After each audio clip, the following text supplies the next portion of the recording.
Hello students, welcome to practice sheet 5. Question number 1. What is that? The maximum displacement of a particle executing SHM is 1 centimeter and maximum acceleration is 1.57 square centimeter per second square. Time period is ठीक है.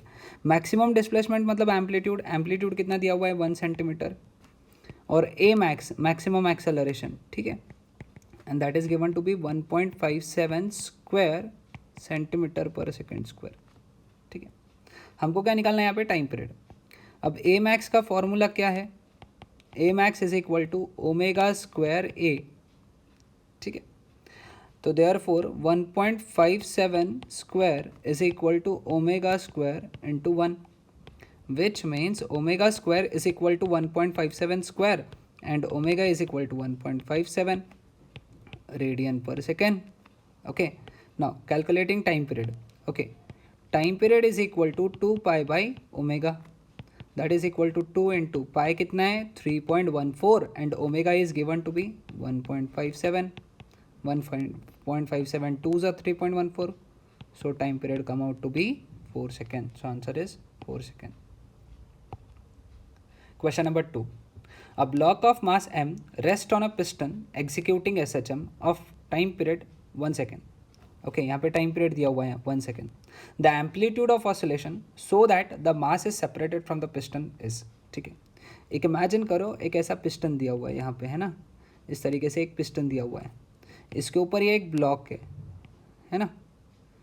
तो अब ये piston जो है इसको क्या करेगा, ऐसा ऊपर मूव करेगा.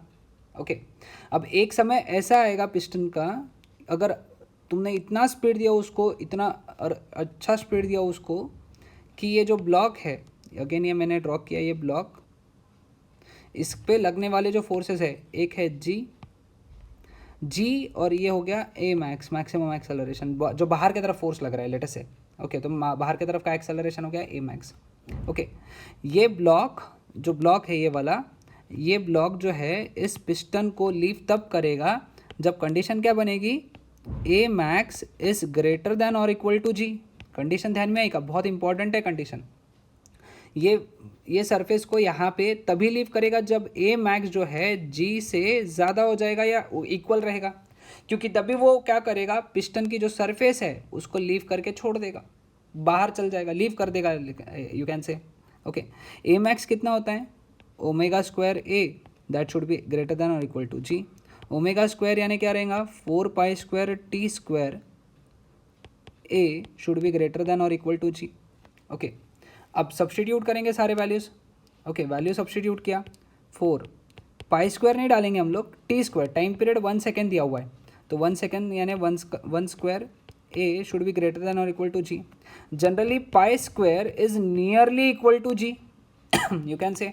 तो पाई स्क्वायर जी कैंसिल हो गया, तो यहाँ से इक्वेशन क्या बना, a should be greater than equal to 1 ऊपर जाएगा और 4 नीचे जाएगा, 1/4 मतलब amplitude should be greater than और equal to 0.25 metre. So correct answer is option 1. Question number 3. A small body of mass दिया हुआ है 0.1 kg is undergoing SHM of amplitude 1 metre and time period 0.2 seconds. The maximum value of forces है ना, F max निकालना है यहाँ पे. F max का फॉर्मूला क्या रहेगा, एम इंटू ए मैक्स है ना, आसान. ओके लेकिन ए मैक्स कितना होता है ओमेगा स्क्वायर ए है ना, ए मैक्स का फॉर्मूला है ना ओमेगा स्क्वायर ए. बस कुछ नहीं, वैल्यू सब्सटीट्यूट करेंगे, therefore F max is equal to mass कितना है 0.1 ओमेगा स्क्वायर कितना होता है 4 pi square by T square. Time period कितना दिया हुआ है 0.2 का स्क्वायर 0.04 इंटू एम्पलीट्यूड कितना दिया हुआ है 1. ठीक है अब ये अगर पूरा सॉल्व किया, ये सारे वैल्यूज़ अगर सॉल्व किया अपन ने तो ये जा हो जाएगा 100. ओके तो सारा अगर सॉल्व करते हो ये तो आंसर जो आएगा 99 न्यूटन आएगा है ना, क्योंकि पाई स्क्वायर का वैल्यू जनरली 9 पॉइंट समथिंग आएगा. 0.1 into 100 is 10 into pi square. Pi square is 9 point something, so correct answer is option 1. Question number 4. Which of the following diagram correctly relates displacement, velocity and acceleration with time for a particle executing SHM? Okay अब हमको मालूम है velocity displacement को π/2 से आगे चलते हैं, है ना, और acceleration is leading velocity by π/2, है ना। तो अब इसमें से सबसे पहले ये वाला कंडीशन चेक करते हैं किस में बैठते हैं, ठीक है। तो पहले कंडीशन में डिस्प्लेसमेंट का ग्राफ ये इस तरीके से है और वेलोसिटी का ग्राफ इस तरीके से है। तो यहाँ से समझा कि पहला कंडीशन फर्स्ट इक्वेशन के लिए सेटिस्फाई है, पहला कंडीशन ये सेकंड ऑप्शन के लिए सेटिस्फाई नहीं है क्योंकि ग्राफ में यहाँ और यहाँ पे पाई का डिफरेंस है, तो सेकंड ऑप्शन इनकरेक्ट है। थर्ड ऑप्शन में डिस्प्लेसमेंट ऐसा है और वेलोसिटी इस तरीके से है, सो डिस्प्लेसमेंट π/2 आगे, विच इज़ ऑल्सो रॉन्ग क्योंकि डिस्प्लेसमेंट आगे नहीं होता है, वेलोसिटी आगे होता है π/2 से। फोर्थ ऑप्शन में भी कैसा दिख रहा है कि डिस्प्लेसमेंट इस तरीके से है और वेलोसिटी इस तरीके से है, सो फोर्थ ऑप्शन में कंडीशन सेटिस्फाई हो रही है, तो फोर्थ वन और फोर्थ करेक्ट हो सकते हैं। अब दूसरे कंडीशन पे आते हैं। दूसरा कंडीशन क्या है कि acceleration is leading velocity by π/2। अब यहाँ पे acceleration is leading velocity by π/2 यानी ये ऑप्शन तो करेक्ट है ही है। सेकेंड कंडीशन ये फोर्थ ऑप्शन फोर्थ देखते हैं अब हम लोग। ऑप्शन फोर्थ में ये समझ में आया कि जो ये है एक्सेलरेशन दिस इज -π/2 पीछे, है ना, मतलब एक्सेलरेशन पीछे है π/2 से, which is not correct, so fourth option is incorrect, so correct answer is option 1। आराम से सॉल्व करना है, दिमाग लगाना है, यहाँ पे ये कंडीशन ध्यान में रखना है, ओके, कि किस तरीके से कौन आगे होता है, ये कंडीशंस ध्यान में रखो, okay. Question 5, the variation of acceleration which is given to be small f executing SHM with displacement x is represented by f is equal to minus omega square x, sorry, minus omega square x, मतलब f is directly proportional to minus x। Slope कैसा है, negative है, negative slope की straight line, negative slope straight line कौन से option में बैठ रही है, देखो तो ऑप्शन 1, 2, 3 या 4, ऑप्शन 1, क्योंकि this is having negative slope, this is having positive slope, ये दोनों तो स्ट्रेट लाइन है ही नहीं, तो ऑप्शन 3, 4 तो गलत ही है। 1, 2 में कन्फ्यूजन हो सकता था, 1 में नीचे जा रहा है लाइन, है ना, सॉरी थोड़ा ज़्यादा ही ख़राब हो गया, 1 में जो लाइन है वो नीचे जा रहा है, सो इसलिए ये करेक्ट है। 2 में लाइन ऊपर जा रहा है क्योंकि उसका पॉजिटिव स्लोप है, ठीक है।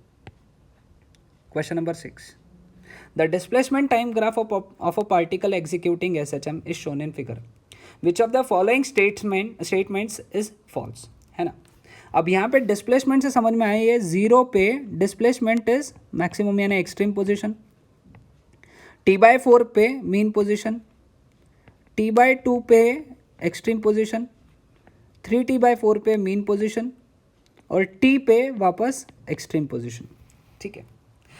अब एक्सेलरेशन इज मैक्सिमम, एक एक ऑप्शन चेक करेंगे। Acceleration is maximum at T is equal to capital T।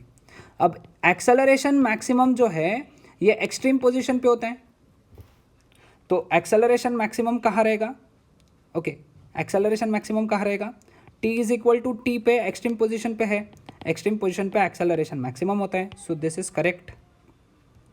Force is 0 at T is equal to 3T/4, force जो है ये 0 कहाँ होता है, मीन पोजीशन पे, क्योंकि मीन पोजीशन पे एक्सेलरेशन 0 रहेगा, ओके। अब हमको चेक करना है कि 3T/4 पे वो मीन पोजीशन पे है क्या, 3T/4 पे मतलब ये वाला पॉइंट देखो वो मीन पोजीशन पे ही है, तो इसका मतलब this point is also correct. Potential energy is equal to total oscillation energy, potential energy is equal to total energy, ये सिर्फ होता है एक्सट्रीम पोजीशन पे, ओके। और वो देखना है कि T/2 पे वो एक्सट्रीम पोजीशन पे है क्या, T/2 पे वो एक्सट्रीम पोजीशन पे है, इसका मतलब ये स्टेटमेंट भी करेक्ट है क्योंकि T/2 पे वो एक्सट्रीम पोजीशन पे, एक्सट्रीम पोजीशन पे जो है potential energy is equal to total energy, so इसका correct answer is option 4, none of the above. Question 7. The graph shows the variation of displacement of a particle executing SHM with time. We infer from this graph. Again same हम लोग strategy use करेंगे. T/4 पे वो extreme position पे है क्योंकि उसका graph maximum पे है. फिर T/2 पे भी वो एक्सट्रीम पोजीशन पे है क्योंकि उसका ग्राफ निगेटिव मैक्सिमम है. फिर 3T/4 पे भी वो मैक्सिमम पोजीशन पे है, तो मतलब एक्सट्रीम पोजीशन पे है. ओके, अब पहला option, force is zero at 3T/4. Okay, now force zero कब रहेगा? जब एक्सेलरेशन ज़ीरो रहेगा. और एक्सेलरेशन ज़ीरो कब रहेगा? जब वो मीन पोजीशन पे रहेगा. अब हमको चेक करना है 3T/4 पे मीन पोजीशन पे है क्या. 3T/4 पे वो कहाँ पे है, लेकिन एक्सट्रीम पोजीशन से. So this is incorrect. आया ध्यान में? Okay, now velocity is maximum. अब वी मैक्स कहाँ पे रहेगा? V max is at extreme position, है ना, हमको मालूम है वेलोसिटी मैक्सिमम कहाँ होती है? एक्सट्रीम पोजीशन पे. तो एक्सट्रीम पोजीशन पे T/2 पे है क्या? T/2 पे एक्सट्रीम पोजीशन पे है वो. Okay, so this means velocity is maximum. Sorry, extremely sorry, velocity is maximum at mean position. तो 3T/4 पे वो एक्सट्रीम पोजीशन पे है. So second option is also incorrect. Extremely sorry, velocity is maximum at mean position. Acceleration is maximum at time t. Okay, maximum acceleration कब रहेगा? जब वो कहाँ रहेगा? एक्सट्रीम पोजीशन पे. और टी टाइम पे वो कहाँ पे है? मीन पोजीशन पे. देख लो यहाँ पे टी टाइम यहाँ पे आ रहा है और टी पे वो ज़ीरो है. ठीक है, सो अगेन टी पे वो मीन पोजीशन पे है. So this is also incorrect. Potential energy is equal to total energy. ये कहाँ पे होता है? एक्सट्रीम पोजीशन पे, है ना, ये हमको मालूम है. Potential energy is equal to total energy at extreme position. So potential अब T/2 पे वो एक्सट्रीम पोजीशन पे है क्या? चेक करो. T/2 पे एक्सट्रीम पोजीशन पे है. सो correct answer is option 4. So this was all